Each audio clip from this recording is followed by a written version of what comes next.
सबसे पहले मेरा आप सभी को प्यार भरा प्रणाम। मैं मधु जोशी स्वागत करती हूँ आपका अपने YouTube चैनल मधु गढ़वाली 121 पे। तो आज की वीडियो में मैं आपको दीपावली की कथा सुनाऊंगी। आप भी मेरे साथ दीपावली की कथा का श्रवण कीजिए। कथा ध्यानपूर्वक और पूरी ज़रूर सुनिएगा। दीपावली पूजा कैसे करें? इस दिन लक्ष्मी पूजन का विशेष विधान है। ब्रह्म पुराण के अनुसार इस दिन अर्धरात्रि के समय लक्ष्मी महारानी सतगृहस्थों के मकानों में यत्र तत्र विचरण करती है। इसलिए इस दिन घर बाहर को खूब साफ सुथरा करके सजाया संवारा जाता है। दीपावली मनाने से श्री लक्ष्मी जी प्रसन्न होकर स्थायी रूप से निवास करती है।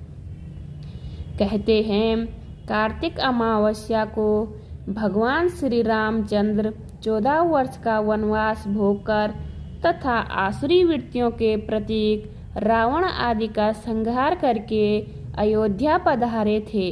अयोध्या वासियों ने राम के राजरोहण पर दीपमालाएं जलाकर महोत्सव मनाया था।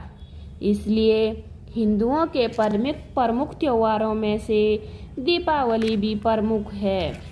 इस दिन उज्जैन सम्राट विक्रमादित्य का राज तिलक भी हुआ था। विक्रमी संवत का आरंभ भी तभी से माना जाता है। अतः यह नए वर्ष का प्रथम दिन भी है। आज के दिन वैश्य लोग अपने वही खाते बदलते हैं तथा अपने वर्ष के लाभ हानि का ब्यौरा तैयार करते हैं। दीपावली के दिन आकाश दीप जलाने की प्रथा के पीछे अनुमान है कि दीपावली अमावस्या से पितरों की रात आरंभ होती है। कहीं के पथ भ्रष्ट न हो जाएं, इसलिए उनके लिए प्रकाश का विधान किया जाता है। दीपावली की कथा। एक बार सनत कुमार जी ने सब महर्षि मुनियों से कहा, महानुभाव, कार्तिक की अमावस प्रातःकाल ही स्नान करके भक्ति पूर्वक पितर तथा देव पूजन करना चाहिए। सायकाल में विधि पूर्वक लक्ष्मी जी का मंडप बनाकर फूल पत्ते तोरण ध्वजा और पताका आदि से सुसज्जित करना चाहिए। अन्य देवी देवताओं सहित लक्ष्मी जी का षोडश उपचार पूजा करना चाहिए। पूजन उपरांत परिक्रमा करनी चाहिए।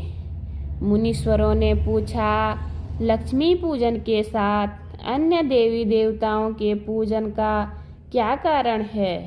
सनत कुमार जी बोले, राजा बलि के यहाँ समस्त देवी देवताओं सहित लक्ष्मी जी वंदन में थी। आज के दिन भगवान विष्णु ने उन सबको कैद से छुड़वाया था। बंधन मुक्त होते ही सब देवता लक्ष्मी जी के साथ जाकर क्षीर सागर में सो गए। इसलिए अब हमें अपने अपने घरों में उनके शयन का ऐसा प्रबंध करना चाहिए कि वे क्षीर सागर की ओर न जाकर स्वच्छ स्थान और कोमल शैया पाकर यही सोए रहे। जो लोग लक्ष्मी जी के स्वागत के उत्साह पूर्वक तैयारियां करते हैं, उनको छोड़कर फिर वे कहीं भी नहीं जाती।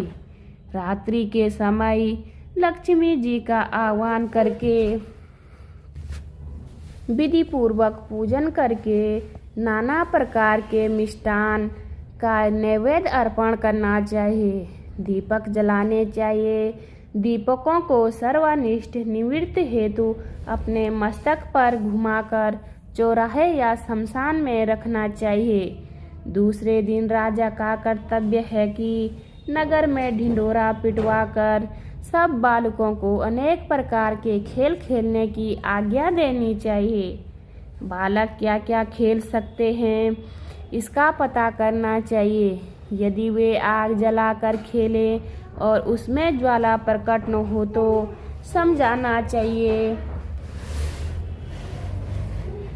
समझना चाहिए कि इस वर्ष भयंकर अकाल पड़ेगा। यदि बालक दुख प्रकट करे तो राजा को दुख तथा सुख प्रकट करने का सुख होगा। यदि वे आपस में लड़े तो राजयुद्ध होने की आशंका होगी। बालकों के रोने से अनावृष्टि की संभावना करनी चाहिए। यदि वे घोड़ा बनकर खेले तो मानना चाहिए कि किसी दूसरे राज्य पर विजय होगी। उम्मीद करती हूँ आपको यह वीडियो पसंद आई होगी। वीडियो पसंद आए तो वीडियो पे लाइक कीजिए, कमेंट कीजिए, अपने दोस्तों के साथ शेयर कीजिए। चैनल पे नए हो तो सब्सक्राइब ज़रूर कीजिए। मैं मधु जोशी मिलती हूँ आपको अगली कथा में। तब तक के लिए बाय बाय, धन्यवाद।